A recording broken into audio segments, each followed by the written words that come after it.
first started talking to me, Michael, about decriminalizing behaviour, a big light went on in my head, because I'd spent decades in personal development at the time, been exposed to many different schools of thought. And more often than not, when I noticed for myself or others trying to make change, it often became a negative label on myself.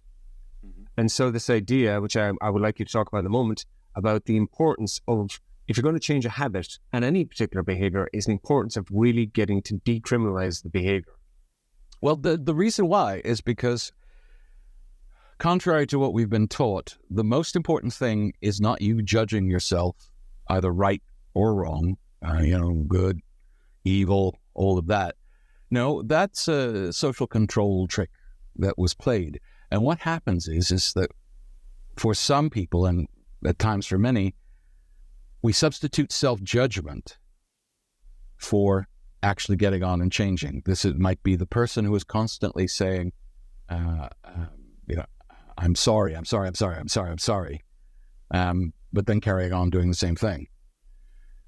We come up with an interpretation or a narrative about ourselves rather than simply addressing the behavior itself. And this has to do with the fact that we've, from the 50s when we returned from citizens and subjects into consumers, where what we want is most important.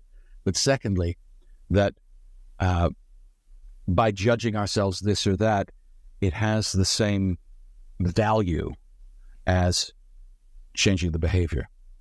Your judgment of yourself is not relevant to the act of changing. But more importantly, the more often you label yourself as being this or that, not this and not that, or just plain being mean to yourself, that reinforcing habit is what you're placing your energy and attention into, being right about whatever it is that you say you want to change, rather than taking that energy and attention into, what do I have to do differently in order to create a different result? And it's a con job that was done on us. Being right or wrong or any of these things are not relevant to the act of changing. Let me put it this way. You are not to blame for the behaviors and habits in your life that don't work. You're not to blame, but you are responsible for them.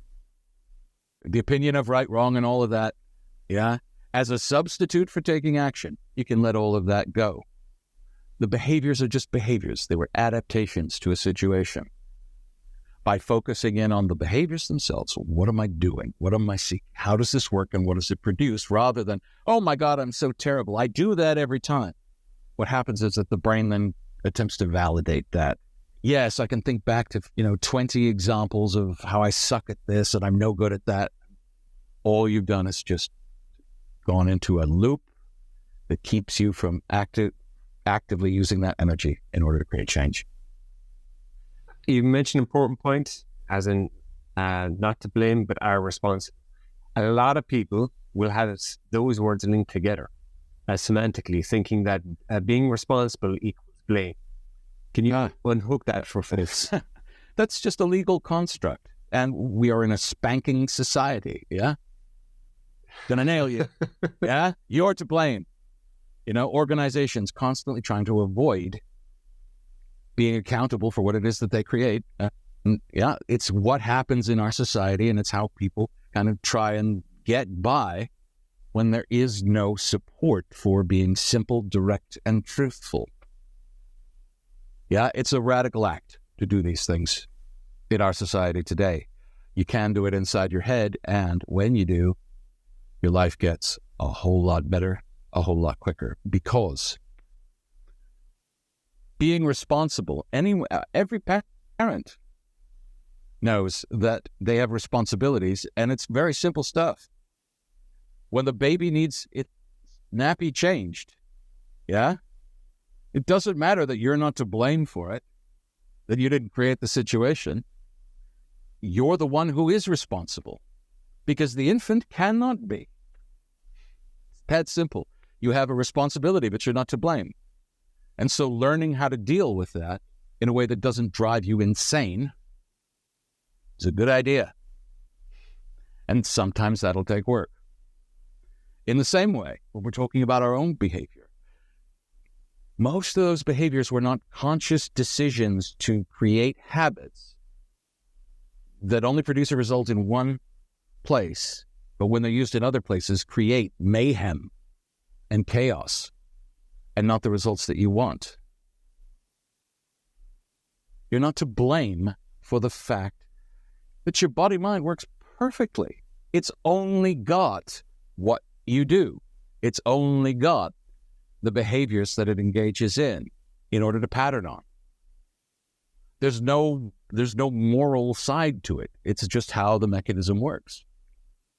So in that sense, when you're doing stuff and it's not producing the result, or it's not producing a good result or a desirable result, it's not that you are an evil person. The mechanism itself is not a moral entity, and you don't have control over everything. Oh my. This is where I'll put in parentheses. The idea of free will over the past 20 years has been reduced and reduced and reduced through science. And one of the things that it looks like is that our notion of free will is quite different from what is actually going on inside of us. It looks like we have free will, but we're actually running off of patterns more often than not. Doesn't mean free will is non-existent, but what it means is that those habits are what we're acting from. So in that sense, this is how we are as humans. You're not to blame, but you are responsible for the kind of results that are created. And that's what we're working with.